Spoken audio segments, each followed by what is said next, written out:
Hello guys, if you want to host your own Google Drive alternative, let me show you how you can set up Nextcloud on your laptop in under 2 minutes. First of all, you need Docker Desktop installed on your computer. It works on Windows, Mac, Linux, etc.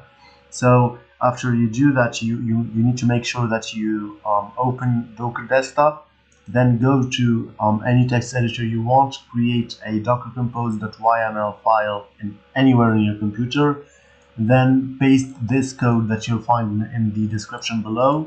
And then what you want to do is you want to go in your terminal, or click here on terminal, new terminal, and then just cd to the directory that contains your docker compose, then type docker compose up -d and then hit enter. That will do is it will pull all of the images required to run your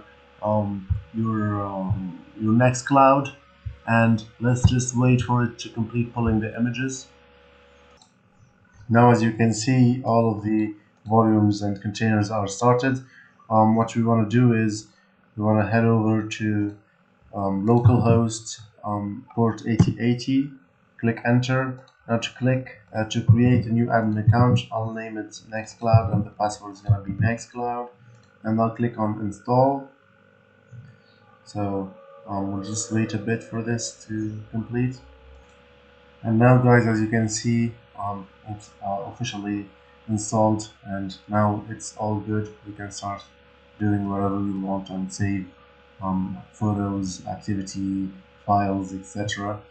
So thank you guys for watching. If this helped you, give it a thumbs up and subscribe for more 2-minute tech tutorials. Let me know in the comments if you have questions, and see you in another video.